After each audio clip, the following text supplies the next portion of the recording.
Hi, everyone. We will give a few more minutes for everyone to sign in.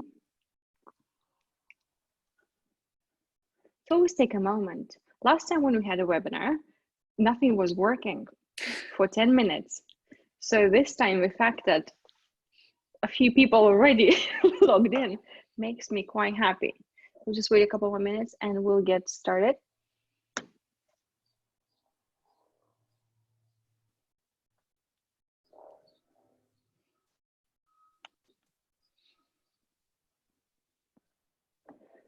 A few last tweets to send out, Lindsay? Yeah. Oh, of course, always tweeting. No, I'm ready whenever you are. Yeah, let's just give it a few more minutes. Hello, everyone, signing in. Deborah from US is asking, how's it going in the UK? I'm currently in Lithuania, so Lindsay, tell us, how's it going in the UK? Yeah, interesting. We've been in lockdown for about 7 weeks now, so I think people are getting itchy feet. I think in infection terms, it's kind of, I don't know, getting better, and people are kind of adjusting to the idea of maybe things loosening up a bit, which would be nice, you know, kind of being able to go sit in a park or just see your friends would be pretty nice right now. But yeah, we're all getting by and in our own ways, and you know, it's nice to live in London where you've got lots of green spaces and you know, everything is kind of at a standstill but not too weird. Yeah, what's Lithuania like? You got the cafes open at the moment? Yeah, we do, but you can't sit inside, just outside. And also, I think this week, Lithuania and Vilnius in particular started face masks fashion or something like that. I'll have to send you the link. So, you know, everyone's trying to look extra pretty and try real hard. Okay, so I assume whoever else will log in, they will log in. So welcome everyone to the second Journalists Inside webinar. Today we have our wonderful Lindsay Dodgson, who is a senior reporter from Business Insider. She's covering internet culture, mental health, human behavior, and a number of other really cool things. I personally know Lindsay for about 5-6 years now. We've worked on some of the craziest stories, some of fun clients, and I've seen her journey throughout her career, you know, and how she has grown into the woman she is today. And she will tell us loads of insights in terms of the state of journalism, how to be a journalist, how to work with PRs, and if you're ever thinking of pitching Lindsay, she will tell you the best ways, the do's and don'ts. So before we start, a few rules of housekeeping. So we'll chat to Lindsay for the best part of an hour, probably 40 to 45 minutes. 15 minutes before the end or so, we'll do the Q&A. So feel free to add your questions either to chat or to Q&A, which you should see on the bottom of your screen. Please don't be shy, ask as many questions as you want. I'm sure Lindsay will welcome all of them. And this session is going to be recorded, and everyone who signed up will receive a recording as well as a written interview with Lindsay. So those who haven't researched Lindsay yet, I really recommend you do. And just before we started, we were talking about the fact that she had an exclusive published with a few YouTubers about Carol Baskin and the Tiger King. So those who didn't see the Tiger King, highly recommend it. And obviously it's a phenomenon that this happened and pretty much to go over the internet. So could you tell us a little bit more about it, you know, how your interview came about? And also something to note is that one of the other publications in the UK, after Lindsay has published her exclusive, claimed to have had an exclusive of the same sort. So that's tell us more about it. Yeah, no, sure, let's start there.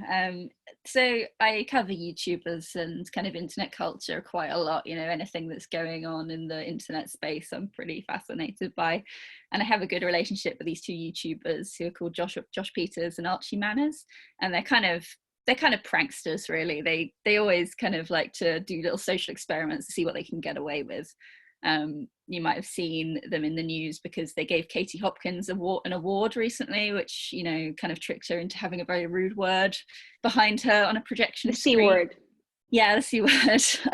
And lots of things like that. They kind of they push the boundaries a little bit, but it's always like in the air of fun. They try not to make anyone look too bad, except if they're like a horrible racist.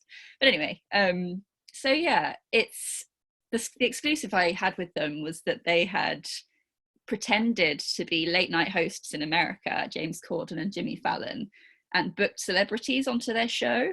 And you know, they tricked Craig David was one of them, a TikTok star was another one, but then they saved the best till last because they managed to get Carol Baskin to like agree to her first live interview. I think she'd done an interview in Tampa before, like in the press, in the unwritten press, but this is her first kind of video interview in the whole world, like since Tiger King aired. And it was with voice recordings of Jimmy Fallon taken from old clips of his show, to where he talked about cats, where he talked to a person called Cat, and he actually interviewed a cat at one point as well, which is quite funny. So they kind of had a lot to go on there. It was still a little bit stop and start, like it's a little bit awkward, but and Carol actually thought it was a bit suspicious about it, but it was a great story. And they told me about it before, they said I could post it about half an hour before they were going to post the actual video, so I got an exclusive on like the news, which was amazing. And I think it's been read by over 600,000 people now, which is a really big hit for us, which is great. And their video has also got maybe, I think, 2 million views now, so it's like a big story. And well, Karen Baskin is a phenomenon herself. I know. And the whole Tiger King story. When they told me about it, I was like, no way, how did you pull that off? Like, she's so elusive as well, and kind of it's been so hard for anyone to get an interview with her. So it was kind of amazing. Jimmy Fallon. Yeah, well, it suggests that Jimmy Fallon could have done it, right? You know, like if his team had tried, she probably would have, you know, gone on his show. So yeah. So those who haven't seen the video, those who haven't read the interview, please do check it out. It's really worth watching. It's pretty fantastic. Yeah, we can send the link out. Absolutely. Yeah. We'll definitely add the link after this. So, Lindsay, tell me a little bit more about your role as a journalist. You know, why did you start working as a journalist? What was so fascinating? And, you know, maybe your career, you know, how you ended up working in Business Insider. Sure. I'll try and keep it short. We have all the time in the world. Yeah, I mean, I got into journalism. I reckon I've been a journalist about 5 years now. Before that, I did a master's in science journalism because my undergrad was zoology, believe it or not. So I was studying biology and behaviour of animals. Some might suggest I'm still kind of doing that a little bit, you know, because people are animals. You know, I study mental health and behaviour a little bit too. So, you know, it's kind of some parallels there. I think journalism was I was never one of those people that knew what they wanted to do at all. And journalism kind of fell into my psyche a little bit because I just liked chatting to people. I was kind of talking to scientists and learning about their little niches in the world, and I thought, this is way more interesting, like chatting about this, than actually imagining myself doing these things. Because like I hated lab work. I was never going to be an academic. I was rubbish at school. Like I wasn't going to be one of those people that, you know, could really focus on something and make a scientific discovery. So I thought maybe writing is a better shout, because I'd always done like creative writing and stuff when I was growing up as well. And it's just been, I never really thought it was something I could turn into an actual career, but turns out science journalism was it was a good shout. It was a course at City University. My mum actually found it and she was like, what about this? And I thought, that makes total sense. And yeah, it just went from there really. I did energy journalism for about a year. That's how we met. Yeah. We actually met. I remember our first phone call. She was calling me because I got the name of her client wrong, so I had to change that. Did I do that? Yeah, you're very nice about it. Very nice about it, and took me for coffee as well. So I was like, oh, that's great. And yeah, I did that for about a year, and then there was a job going at Business Insider for a tech journalist. So I shooted my shot, as they say, if that's the phrase. shot my shot maybe. And Sounds yeah, good, just yeah. ended up there and I've done loads of different things since I've been there. It's a great place to work if you want to like try different things out because they're so flexible and we cover everything. So what is your main focus right now? So what are you specifically writing about and interested in? Because obviously, we just say that it's internet culture, which is quite a broad term itself. I know that you quite an advocate for mental health. So there's bits and pieces of everything. Yeah, it's quite hard to like hammer home like what exactly my role is because it does, as you say, it varies quite a lot. But I would say in our internet culture team, like who are mostly based in the US, so I only kind of, they don't edit, like the editor doesn't edit me, but we kind of have a conversation back and forth throughout the day. We have like a really growing team in this sector, which is amazing because like there's so much to cover. And I'd say my niche particularly is I kind of like to look at trends and wonder like why things are happening, like the psychology of it all, if there's a certain influencers are behaving in a certain way, maybe like looking into what that could mean, or if there could be like a mental health benefit or cost to it, as well as like just general news about viral things and internet pranksters doing stuff. And has it changed much since coronavirus? Because I assume now more people are locked in, there are more TikTokers all of a sudden. So did it change much? It's hard to say actually. I feel a lot more busy. I feel like there is a lot more content right now, which I think is true. I think both TikTok, YouTube, I think all the social medias actually have seen a huge uptick in usage because people are bored and inside and nothing much else to do except try and be creative. I guess in terms of content, I am quite lucky in a way because I don't have to cover coronavirus too much. Like I think it's quite good for my mental health that it's the news. I can kind of leave that to the news side. Obviously it seeps in now and again because I covered, for example, ASMR videos and how that could maybe help with stress and anxiety in times of coronavirus. If there's a hook, that's quite interesting, because you can tie it to now and maybe even like help some people. I suppose that's the main way it's changed. I'm looking for more of a context on the current situation than I used to, but not always at all. Like it's quite nice to have a balance because people do not want to hear about it all the time. Like it's so nice to have a break from it and listen to like a silly viral TikTok about a guy who's his wife's in labor and he's just doing a TikTok and she's just there in labor kind of like being like, what the hell is my husband doing? Did it actually happen? Yeah. Okay, I missed that part. Oh, there's everything on TikTok. Right, it's a brilliant place. There's just people doing all sorts. Because as a part of your assignment, you had to create a TikTok yourself, right? So you because I remember we were talking about it and I saw some of the videos. I wondered if you were going to bring that up. I had to. That was really fun, actually. I mean, I was one of those people who TikTok was passing me by. I knew it was this huge thing, and there were so many massive stars on it. Not youngest, but the TikToker with the most followers, Charli D'Amelio. She has over 50 million now. 50 million. Christ. And like lots of people in her kind of group, they're all in the high millions too. And so I knew kind of peripherally this is a big thing, but my editor was like, why don't you try it out? Why don't you try to learn some of the dances? And I was like, okay, can't dance, but it could be quite funny if I try and look into this other world I've just would have no other reason to look at. And it was actually really eye-opening. I really enjoyed it. I realized how hard the dances were, for starters. Like whole new respect for some of the TikTok stars now, because you hear so often, oh, it's just dancing, but it's not just dancing. Try them. It's tough. I was booking out meeting rooms and I was in them for hours trying to learn these really basic moves. Kind of like it was a disaster. But yeah, and I also found that it was quite friendly, actually. And as someone who spends a lot of time on Twitter, it was quite nice to kind of hear some positive comments. People There's loads of hate on Twitter. Yeah, there is. There is, unfortunately, which you will soon learn. Definitely.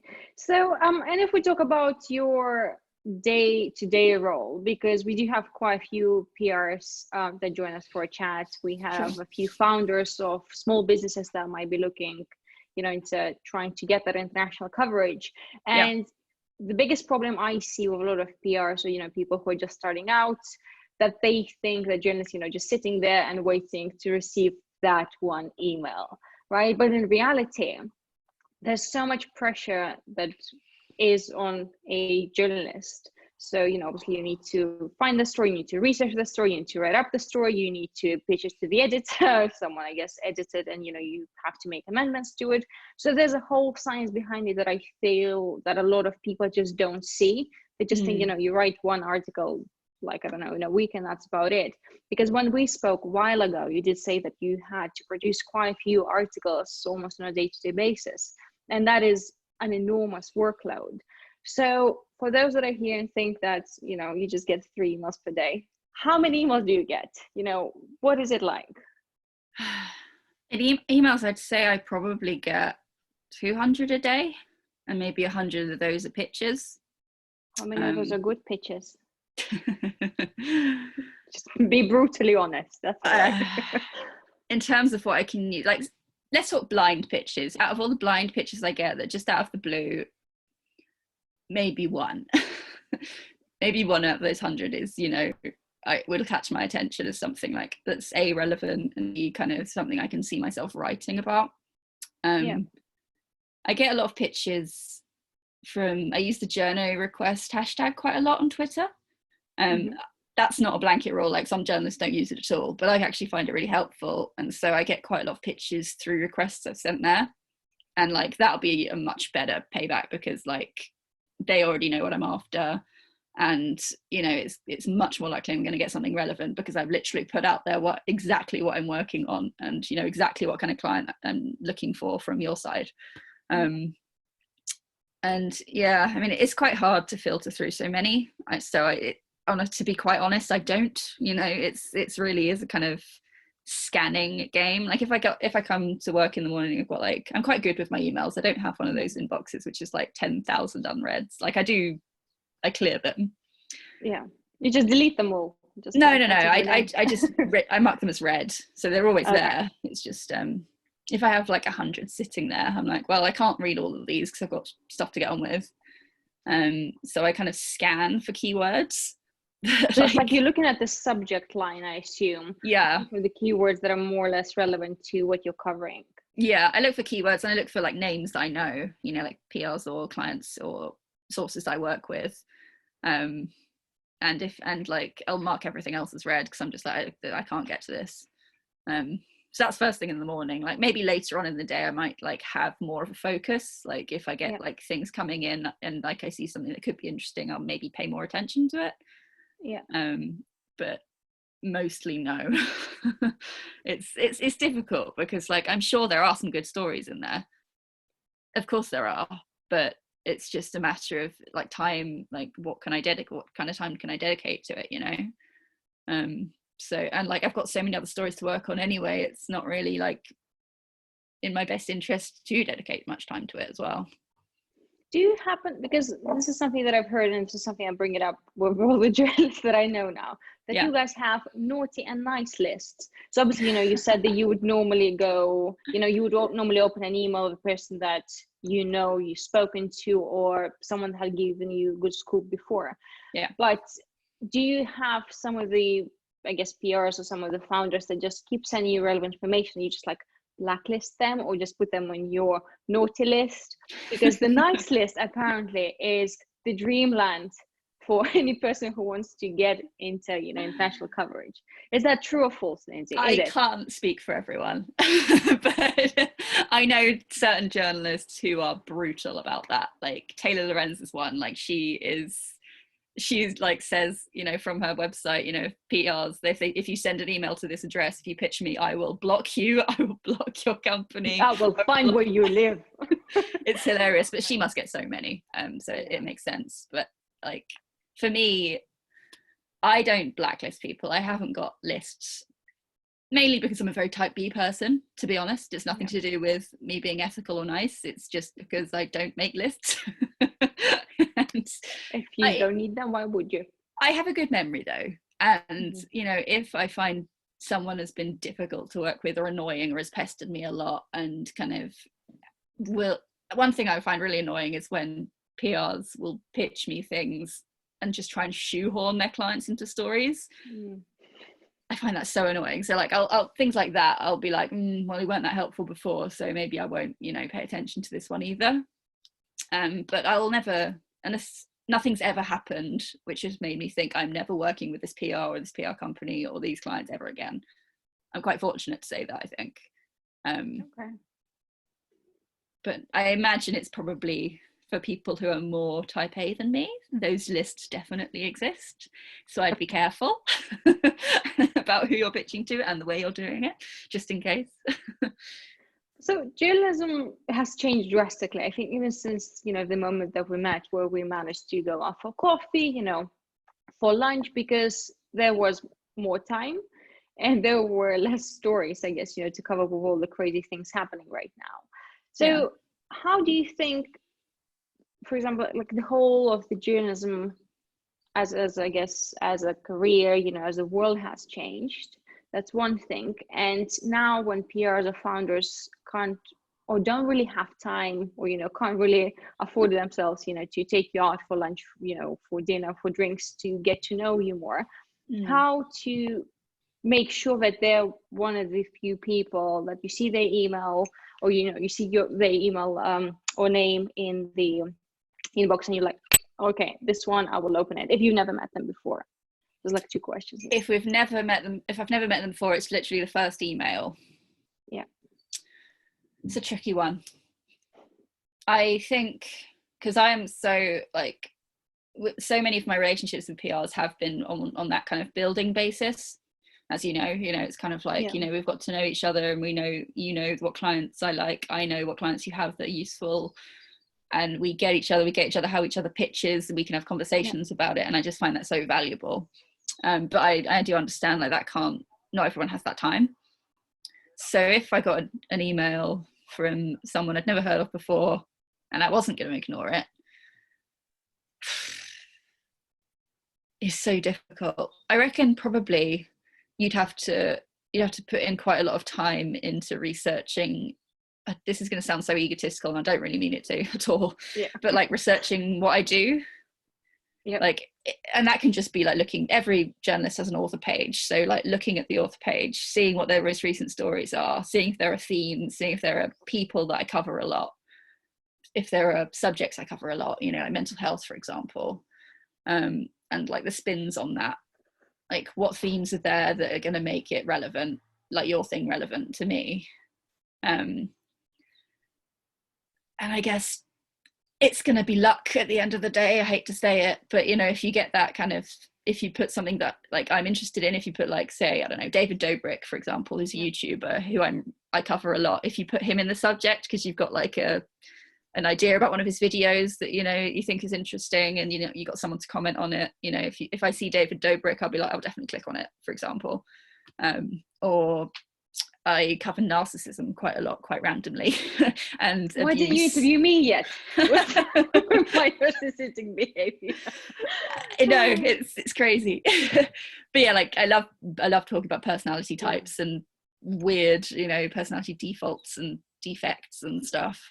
So I reckon you'd probably know that if you looked over my past work, and you'd see some of these themes. And so like psychopathy, or like personality types, or like something that is a trend that I've covered time and time again, I will probably click on it because I'll think, oh, there could be something relevant either for a story now or something in the future, like a source that I could use in a future article or something. So it's keywords is my big takeaway there. Like keywords are important, and don't ramble on in the subject, like keep it simple.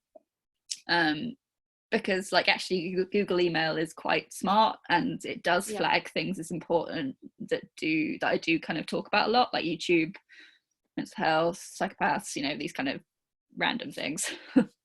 And I guess that's it, but at the end of the day, it is luck. I'm sorry. So if we are to narrow it down to do's and don'ts for PRs or those who are trying to reach out to you, what would be your top 3 do's and top 3 don'ts? Do is obviously, do your research. I will probably not stop telling people, that we work with that most of the time that you can have a perfect pitch, you can have a perfect company, perfect product, unless you do your due diligence, unless you know exactly what kind of journalist you're pitching. Because once again, when we're talking about internet culture, that's also quite a broad thing. Definitely. So, and there's numerous journalists focusing on different things. Same goes with mental health. So research is definitely number one. 100%. Of course, and like you're going to be putting your work in somewhere, right? You just like, it's up to you where you're going to put that work and that energy. Like some PRs put that into sending out 1 million emails a day. I would argue that's probably not a very good use of your time. I would say dedicate some of that time to fostering relationships, like finding out which journalists actually cover the clients or the clients like yours, like really, really take the time to look into it and find the exact right journalists who are going to be the ones that reply, because that's going to be so much more useful. Like even if they don't cover your subject that day, even if they're like, oh, this probably isn't something for me, they will remember you as someone who has relevant people, because you took the time to say, I've got clients who are interested in TikTok, in mental health, on social media, like they've got really interesting Instagram like page, I don't know, like it could be any of those things. But those things do matter, because it shows like, oh, you get me, you get what I do, and this could be a very mutually beneficial thing. Like, because we don't hate PRs. That's a myth. You're not. No. Our friendship shows it. We hate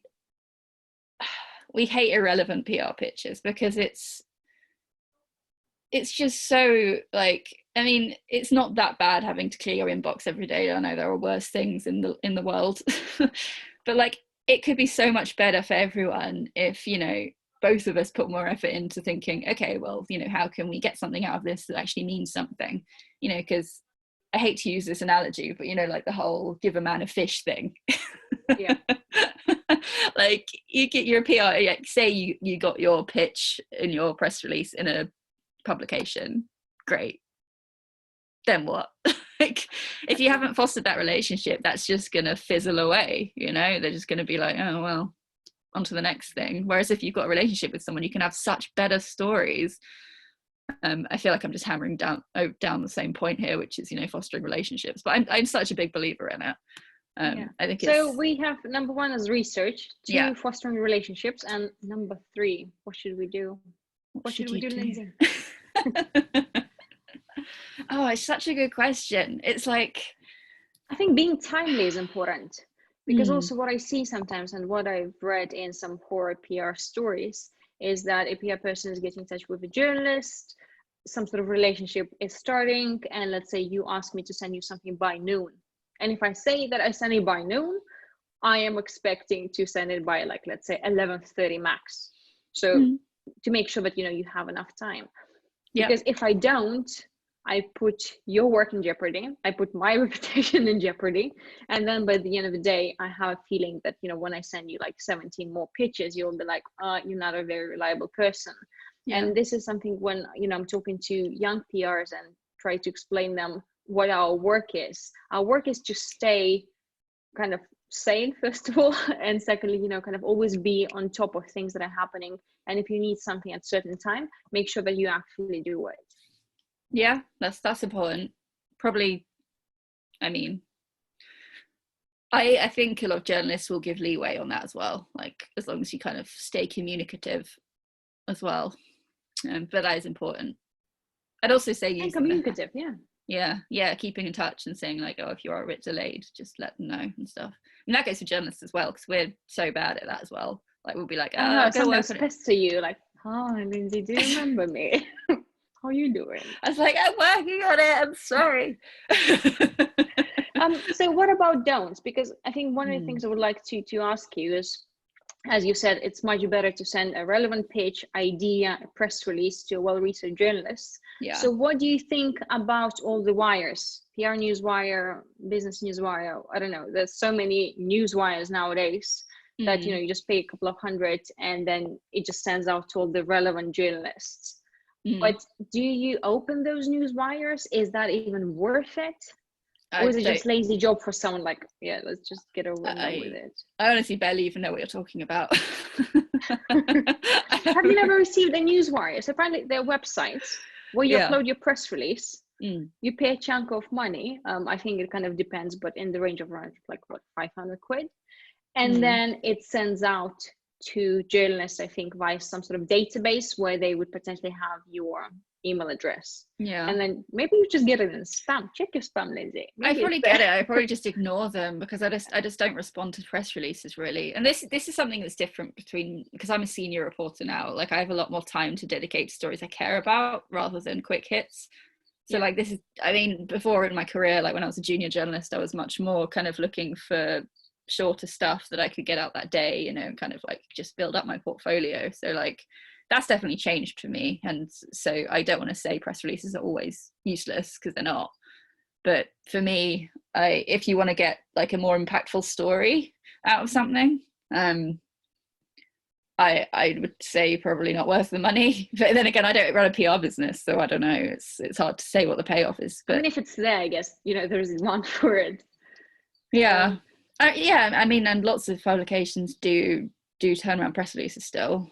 I don't know, it depends on, like if they're going to be read. It depends on the publication that you're trying also to pitch, isn't it? Because I assume there's some sort of, you know, niche publications that you just have like multiple press releases kind of pushing out on a daily basis. But we, like Insider, we talk so much about impact and like, I guess it's a bit of a tenuous point, but like we don't just consider clicks important, we also consider like who is reading our story, who has been affected by our story, what other publications are picking up on our story and spreading it further and adding to it and stuff like that's some ideas. That's what we call that's the tea. We won't talk about that. So I mean, what I was saying was just kind of, you know, press releases are one thing and it's great to see your client in the Metro or in Business Insider or in Evening Standard or on the BBC, whatever it is, but like I don't think that's ever going to be as good as something impactful that like people will read and care about. You know, like news is one thing, but a feature kind of mentioning your client was about something that's super interesting, whether that's, you know, kind of like I wrote something recently about like female sexuality during lockdown and how it's like more of a conversation around like the orgasm gap and stuff, which is like that could have just been, I could have just talked to my PR friend's client and just done like a kind of thing about a press release that they had, but rather I looked into more of a conversation about it, and it's like so much more interesting because like that's, you know, a topic people like to read about. It's not just, you that's know, where the impact is, as you say. Yeah, and so I feel you can't necessarily get that from a press release unless, you know, you hit the right journalist that is already working on something to do with that, which is, you know, where the whole #journal request thing comes in, or, you know, already knowing what someone works on, or, you know, asking someone if like, do you have any topics coming up, like do you have any stories coming up that you're working on that cover XYZ, you know, that's probably quite a good thing to do to like get someone to respond to you, because like we both want PRs, like we all want PRs to work with because you have great clients. So if like we know that we can come to you and you'll be like, yeah, we've got some interesting people, how about I set you up with XYZ, that's quite a good thing. I don't know if that answers your question at all. It does. We're kind of swayed away. We were talking about the 3 downs that PR should not do. Yes. So one don't, massive no is do not send out mass emails. Yeah, mass emails are bad. Yeah. I also really don't like, I don't know if this comes under the same point or if it's a different one, but I really don't like it when PRs they clearly have some sort of bot set up where they follow up, you know, like periodically, like over the day. Does that exist? Yeah, because it's really clear, like it'll be like, hi, just checking you got this, just circling back, and it'll be like kind of like at intervals, like either throughout the day or like over the next few days, and it's like, it's really clear that you're not actually following this up yourself. You're just kind of, you've got something set up that will send out emails like to people who haven't responded to you yet, and it's like, well, I didn't respond the first time, I'm not going to respond the next time. Yeah, that's also a lazy job, isn't it? And you can't really foster relationships, which kind of is one of the most important things. Okay, and what would be your final point for PRs not to do? I think I mentioned you. No, I don't mind a chat. Okay. As long as it's not like I do have a third one, but this is an important point, so I'm going to go on to this. I don't mind a chat with a PR. Like, I think it's fine. Like, I'm not so busy and so important that I can't have a chat with someone. But what I hate is when I pick up the phone, I'm like, hello, hi Lindsay, I work at blah blah blah. I've got this really interesting client. Blah, blah, blah. It's here's what it is. It's blah, blah, and they basically just read out the email. You know, like I'm just like, I could put the phone down there and like they could just keep talking, and you know, no, that's no good to anybody, right? Like every time that's happened, I'll be like, oh, could you send me an email and I'll get back to you. I never get back to them because like, no. Even if the pitch is good, it never is. It never is. Okay. If it was good, it would they would send an email and it would stick, you know. An email would be enough if it was good. Like if you think you have clients that are good, that are relevant to me, give me a call and I'll be like, yeah, that sounds interesting. Let's, you know, chat about it. If you have time for coffee, let's get one. You don't even have to buy it for me. I don't care about that kind of thing. Like I'll buy my own coffee. You know, and you know, some people think we just like doing that for free stuff. It's true, but like I will also much prefer to do that and buy my own coffee than, you know, have a load of random pictures that aren't useful. But yeah, what was I saying? Oh yeah, I don't mind phone calls as long as they're, you know, hi, you know, do you want to work together? I'd be like, yeah, cool, sounds good. I love working with people. That's what I do. And yeah, my actual third one is, I think I mentioned this before, is shoehorning your clients, because it is such a waste of time for everyone involved. I have one PR I work with who responds to literally every journal request I put out. 50% of the time it's useful, the other 50% of the time it's just not. And like I sometimes look at her emails and I think, and she's always like, I have the perfect client for this. Oh, he's so perfect. Oh, let's set up a chat. And like it's just never is. Like if you think you have the perfect client for something, please make sure that that's true, because you know, you'll get on a phone call with them and like halfway through you'll be like, oh, I don't think I can actually use any of this. And that's not just unfair to me, that's unfair to your client as well. Like, because you promise something and you can't deliver, and it's bad. And they waste their time, you know, like it might be nice to have a chat with them and stuff, but like I can't use anything that we've talked about, and that's a shame, because they were pretty excited about getting, you know, some coverage and stuff. And yeah, I just think it's disingenuous is probably the right word. And it means like the trust is a little bit broken, because you want like, if you've put the work in to kind of, you know what I cover, you know what's going to be relevant, at least follow through with it, you know. But it's, you know, just someone who trying to change your pitch. So let's say you're looking for A, and they'll be like, if we go, you know, towards like the C point, maybe it will work out. And you know, this is not something that you're looking for. But I think, yeah, for PRs, it's managing client expectations. What I find is the biggest job. Yeah. Because everyone wants to, you know, end up in like Business Insider, BBC, or big fancy publications. But then a lot of times, unless it's like something that is quite big, that is quite juicy, I guess, right? Some sort of exclusive news about this and that, it's quite hard to end up everywhere, or, you know, in reputable publications, because as you said, you know, you can send out a press release that will be picked up everywhere because it's actually something, you know, that is worthy. I guess anything that is Tiger King, Carol Baskin related right now would probably, you know, make it out there. Or, you know, what else is quite big? Cybersecurity is quite big.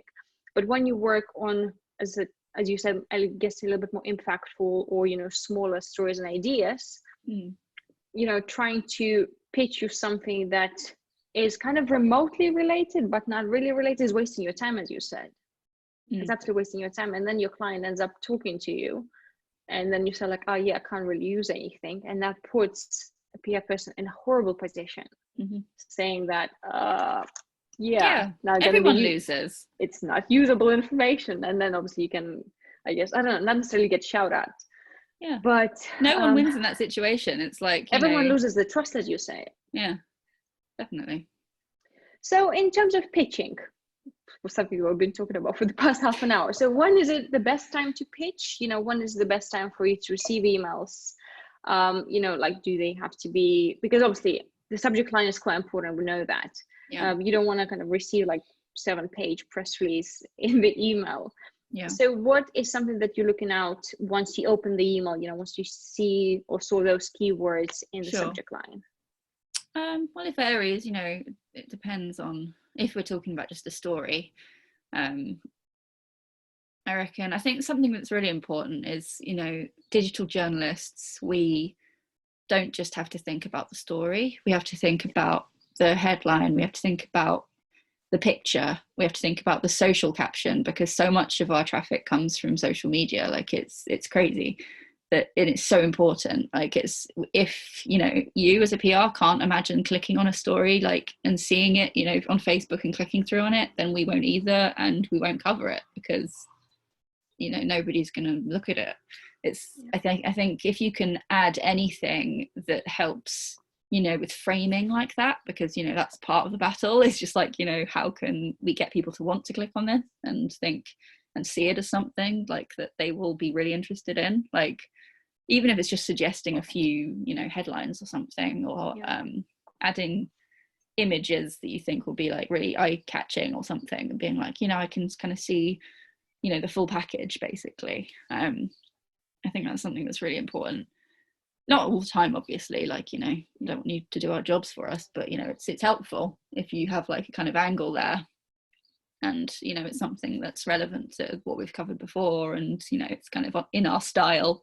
Because I do get pitched things that are very in old Business Insider style still, kind of used to be a lot more kind of tabloidy, I guess you could say. It's kind of 7 things to, we've had some really, I don't really want to call anyone out, but we've had some interesting articles, to say the least, in our past, which are great still, but we've evolved since then. We've grown up a bit.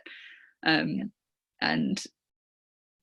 we're just a little bit more thoughtful now. And I get a lot of pictures still that are kind of and he can talk about the 8 best, it's totally picking something out of thin air, but the best 7 films about being in an office, and it's okay, but it's probably not something I'm looking for right now.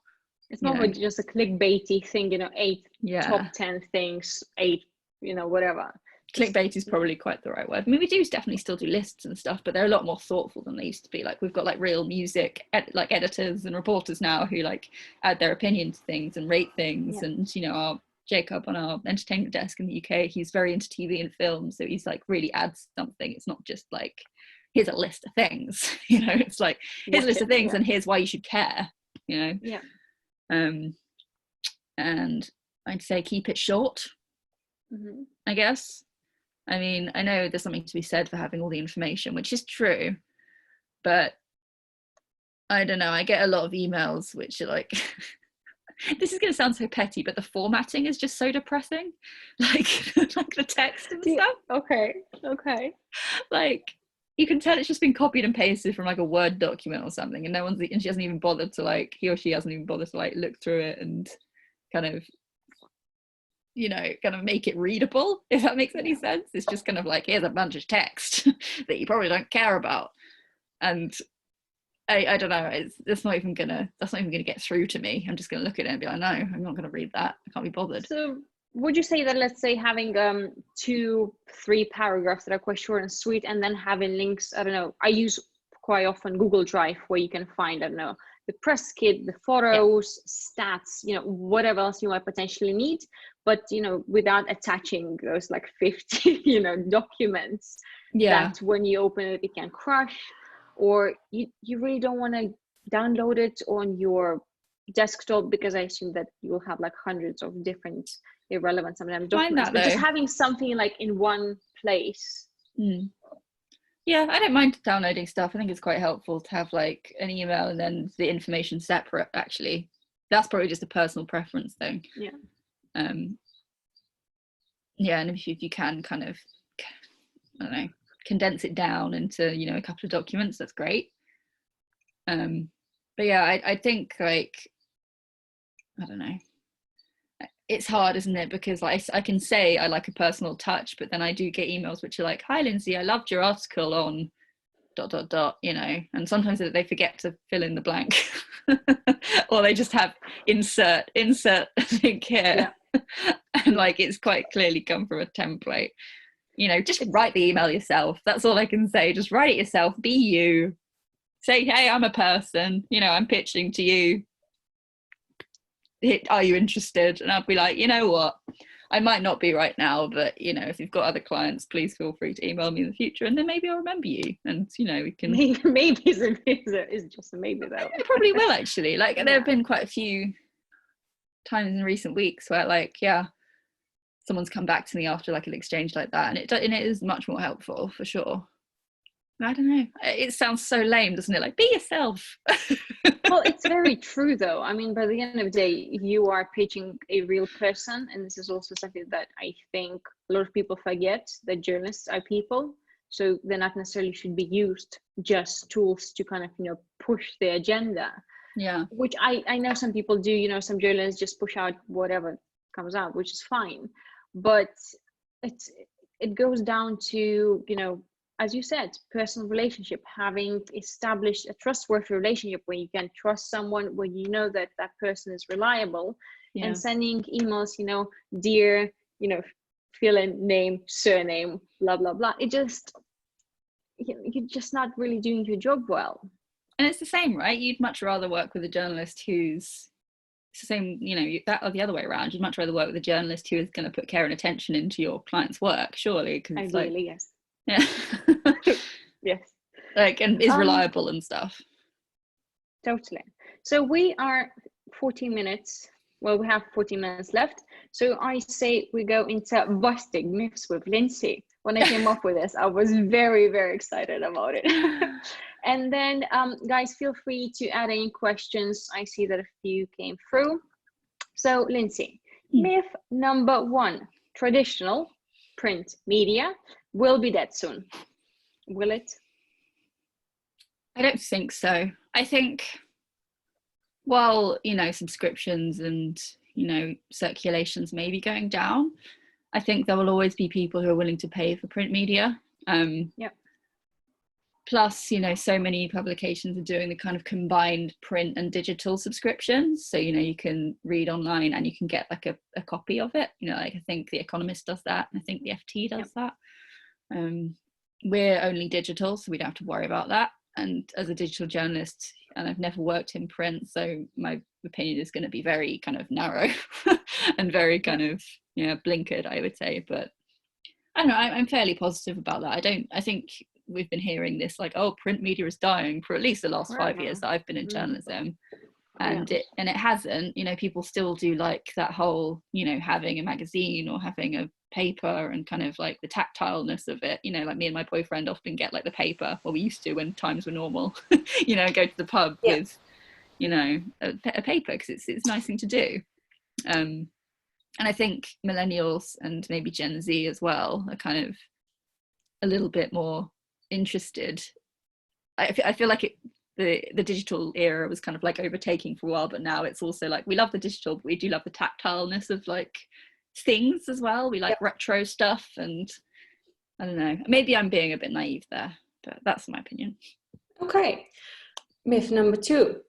With pressure from PR agencies, all the content getting published will be advertising in disguise. False. Nothing wrong with sponsored content, by the way. Like, I feel like as long as it's very transparent and you're like, we have a thing called insider picks, for example, which is like, we get I've never worked on that side of things, but I know we get money from if anyone clicks through to the items or things that we advertise. It's like good, and that's always very clearly like sponsored content because it's from Amazon or whatever, and I think there's always going to be room for that, and it's a great way for journalism, especially digital journalism, to make money. But I think people are a lot more smart than you think, and that whole like idea of like trying to sneak in sponsored content into something that looks like it's just an op-ed or something, that's like that's never going to pay off. That's always going to be shady and weird, and people always realize it. I mean, there was just like, did you see that Teen Vogue thing a few months ago? It was like they accidentally, it turned out to be a mistake, thank God, but like they published this article about the women of Facebook or something, and it was while Facebook was going through like a really bad like data privacy scandal, and like it just kind of came out being like, here's why you know, the women are making data privacy like really important at Facebook, blah, blah, blah. And it was like quite clearly just a sponsored, you know, ad for Facebook under the guise of being an article or an op-ed. And it went up by accident. I think they'd done it in collaboration for something. Did they mention though that it was sponsored post? Because no. the problem I'm seeing a lot of times is that there are a lot of publications, obviously digital ones, that, as you say, they try to make sure that it's an op-ed style piece. Obviously, it's paid for by the person who wrote it, I guess. Yeah, that's not on in my opinion. But it doesn't say it's sponsored, and you're like, that is not real journalism though. Because if I'm paying money saying that Julie is the best thing that happened to this humanity, well, clearly I'm not going to be saying anything bad about myself. And smart publications know that and don't do that, because like it's never worth it. You know, you'll be torn to shreds. Like Teen Vogue was like torn to shreds on Twitter and social media about it, and it did turn out they'd published it by accident. Like they'd initially had an agreement, and then they'd cancelled it because they were like, we can't publish this. Then someone said it live by accident. But yeah, I mean, if it had been real, you know, if it had been, you know, something that they'd just try and publish without any kind of like indication that it was sponsored, that would have been so shady and awful. And I think illegal actually now. And, you know, what you think about that? Yeah.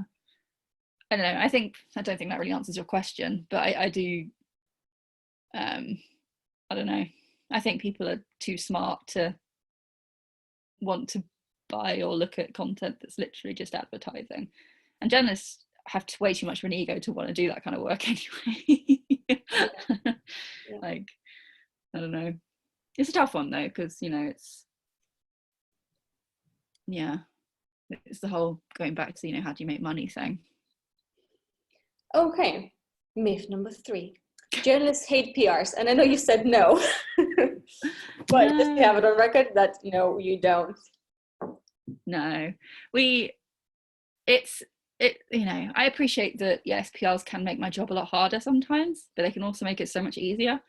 It's really just comes down to both of you, like journalists too, like not to you know, like tarnish them all with the same brush, like say, oh, PRs are annoying, PRs are like irrelevant, blah, blah, blah. Because like we need you, we need you for stories, we need you for like ideas, you know, like some of my best ideas have come from talking to people like you and like some of my other PR friends, like brainstorming and stuff, and like, actually, yeah, it's really interesting. And you know, we all have something to learn from that, you know, like kind of don't, you know, hang up on people, don't be rude just because they've called you, you know. Yeah, it's a bit annoying if they're just kind of like spouting stuff at you, but you can maybe just be a bit kinder, you know, and say like, yeah, I'm quite busy at the moment, but please send me an email, and maybe like they'll learn not to be so scared of us, and maybe like maybe it'll be like a cycle thing, you know, like maybe we should be kinder, and then maybe PRs will, you know, put more time into getting to know us because like we're not so scary, and then like we'll be, you know, both of us will have a better relationship and more of a meaningful one. Circle. Yeah, I think it is at the moment. And you know, there are definitely mistakes on both sides right now, and I see it every day, you know, on Twitter, in the office, when I was in the office, you know, people complaining like, oh, this is so annoying, but like you never know when you're going to need them. And I would say we don't hate PRs, we hate lazy PRs. Everyone hates lazy PRs. I hate lazy PRs. Yeah, exactly. And we talk about this all the time, like, you know, the kind of annoying things that you have to deal with as well. It's, you know, it's I think we should change that message a little bit, like rather than being like, oh, I hate PRs, it should be like, no, you hate lazy people. yeah, regardless of their career, I guess. I mean, lazy journalists are just as bad, so lazy people. Yeah, lazy exactly. People. Okay, myth number 4: bloggers and journalists have the same role. Interesting question. Do you guys have the same role? I'm interested to hear what you actually think about this, because like in my line of work, we often use the term blogging for like some of our articles, and like I feel like it's so blurred in the digital space, like what blog is and what a journalism is. What journalism is, not a journalism, but yeah, you know what I mean.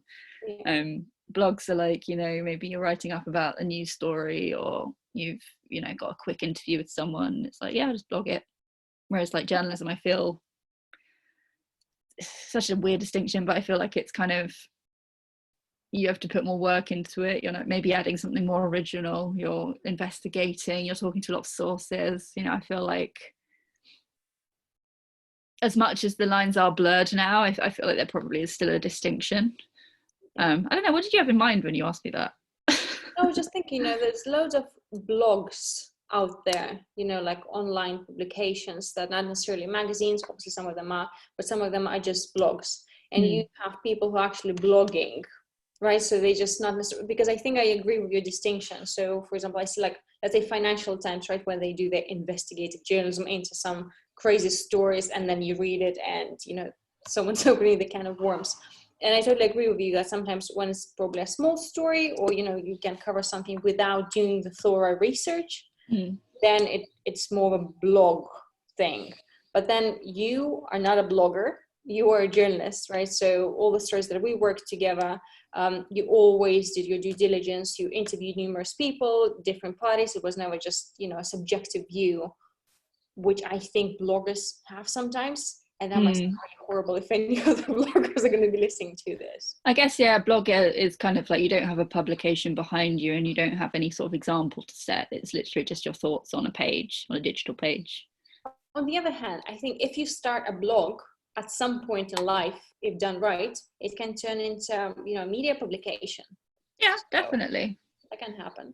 Okay, definitely. We have the last myth and we have a few questions. So last myth is that Facebook and other social media is a threat to journalists. No, I don't think so. I mean, we've spoken about this so many times before, but my opinion has changed on this like throughout my career. Yeah. Like sometimes it feels like social media is working for us. Sometimes it feels like it's working against us, and it can be so dependent on their algorithm, because we do get, a lot of clicks from Facebook. It's just true. It's just like where a lot of people are, and they see our articles and share our articles. So, it's going to be a place where people find our work. And, I've had concerns in the past that Facebook is, was trying to monopolize news. But that hasn't happened. And they're actually, from what I've heard, are working quite closely with publications that they trust. Which is really great to hear, because like that's quite a wide range of different sources that they're kind of putting in their trusted pile, and it suggests to me that they believe still that outside sources are important, and it's not just all about Facebook, and it's not just all about what Facebook believes. It's more of like I hate to use the word democracy, but it is though. I don't know if that makes sense, but yeah, I don't really want to go into too much details about it, but it's going to be a whole different webinar on this. Yeah, I guess so. But I think right now, I think they're more of an asset than a hindrance. Okay, cool. So we've busted myths with Lindsay. Oh, I love saying that. I'm so sorry. Like, as best as I can, anyway. At least, like, I'm sure some people will disagree with a lot of what I've said. Democracy. People can disagree with what you say. So we have a couple of questions. So we'll take two because we ran out of time a little bit. Sure. So what a story pitch must cover? Do you reckon that it should be put kind of in bullet points? So I assume the main point that should be covered is who, what, where, when, why, and how. That's what I remember from my journalism degree. What else should people just add there? Because the way I write, let's say, press releases, if not only myself, but like also my team will also have a headline, subtitle, and then before kind of going to all the details, we'll always have 3 to 5 bullet points. So when you open an email, you kind of read the headline, subtitles, I guess sometimes, and then, kind of the key points, key takeaways that you would read in detail in the press release. Sure. I guess, just from my perspective, what kind of does jump out at me are kind of like if you have any interesting stats, I guess, like any kind of like really, take home numbers that could maybe even make it into a headline. I think if you're pitching a client, like a person to talk to, like include some of their talking points and like what they're interested in and kind of like things they're willing to chat about. I don't know, really. Yeah, I just think like, maybe you could include like, not in a bullet point. You wouldn't include like past coverage in a bullet point, would you? I guess no, maybe like somewhat the bottom where like about us, you could do that. Are you looking actually, so because I had a chat with a few journalists and some of them say like, oh no, I'm not really interested in seeing your past coverage because it's not really relevant. But would you say that for you, it's quite interesting to see what the company has done before Some You know, actually, what they yeah. cover? Actually, yeah, because it can sometimes show, like, oh, yeah, this is how an interesting article might look. Not that you want to do the same thing, but I guess it is, just on a purely psychological point of view, it kind of like hammers home that your client is interesting enough to write about. That's fair, yeah. But yeah, no, I think like really keep the bullet points simple. Like I've seen lots of emails that have bullet points, but then they just ramble on, and it's like a paragraph per bullet point, which I'm just, it defeats the purpose. Yeah, I would say keep them very short. Like I don't think you even need more than 3 or 4, and just really stick to the most interesting parts, and yeah, where you think like, and then maybe add a line at the end saying, what we talked about before about like, potential angles or like potential headlines maybe. okay, cool. And one more question. So that's kind of talking about the ethics of journalists. So if someone is paying you to go, so a company is paying you to go on a trip overseas to write about the product, right? And then you write about it in Business Insider or any other publication. How do you handle this ethical and I assume a little bit tricky situation? Because from a PR perspective, there's such thing as press trips, right? So normally we would pay for the trip, for the accommodation, I guess entertainment to a degree, and that's about it. I think that's what it covers. And the journalist comes and you expect them to make sure that they research and ask relevant questions. But then I know by the end of the day, it doesn't mean that you will cover the client favorably, right? So if you saw some holes and some gaps, you'll be like, oh, not sure how I feel about that. But I guess some people think that if you've paid for someone, you would expect them to write good things about you. Yeah. That's one thing, side of things. Another thing I know with journalists is, and I think it's Financial Times and a few other of some sort, it's in their policy, and also Yahoo Finance actually, that press trips can't be covered by that particular company. So that there's no question there at all. But in terms of ethics, if someone pays for your trip, would you feel obliged to write good about them? Positive coverage? How, like, it's a kind of a tricky ethical situation, let's put it that way. Yeah, well, I work for one of those publications where we can't take press trips anyway. It's our policy for probably that reason. You can't really necessarily, just in case the journalist did feel like, oh, I feel bad, and I'm going to be a bit nicer to these people rather than maybe fully honest. So I don't know, I don't have much experience with it, but I guess my gut instinct is there should be a very clear boundary there from the beginning, and I think everyone should be aware of that. And I think it comes down to the journalist being very firm that they are going to write what they write, and that's going to be it, and the coverage is coverage. That's a good thing. The full press is good press, which I don't know if I believe. But and I think also the PR companies, they should be aware of that too. And I think it's a bit immoral of them actually to push any sort of narrative that they expect good coverage in return. I think that's quite questionable. I think they should, I don't know, I just think that boundary should be set from the beginning. If you're going to go on a press trip, make sure that that's very clear, like, oh, I'm sure I will find lots of great things about your company, but if there is something that I'm not so sure about, I'll address it transparently with you. And if I don't feel like I've got a good enough answer, like, I will say so, that kind of thing. I think, again, communication, it's, everyone hates to do it, but it's so important. It's kind of just set these things up before, otherwise everyone's going to be disappointed or kind of blindsided in the end, which isn't a good thing. Okay, so it's 2:05 already. So closing remarks, what is the best way to keep in touch with you? Good question. I would say follow me on Twitter and DM me if you think you've got like an interesting story. I think lots of journalists don't like that, but like, I don't mind it. I think it's a nice way to set it up because it'll actually make me look out for your email in the inbox if you think you've actually, but only do it if you actually think something's relevant. I'm quite lucky with this actually, because I haven't had many PRs just randomly spam me on Twitter, which is good. it's usually fairly relevant. So that's what I would say. And don't be afraid to call me. Like, I might not pick up the phone, but like, or like email me and say, do you want to have a chat? You know, like, because I'd definitely be up for that for sure. You know, and maybe in post quarantine we could even meet up. When this is all going to be over, let's hope soon. Someday. So guys, we will send you an email with the recording. We'll also write a blog post with Q&A with some of the best tips that we've heard today, and I have a feeling it was extremely useful for everyone. Lindsay, thank you so much for joining us today and for sharing your expertise, your knowledge, and speaking the truth. You're welcome. I hope it was helpful. Thank you all. Thank you. Bye, Lindsay.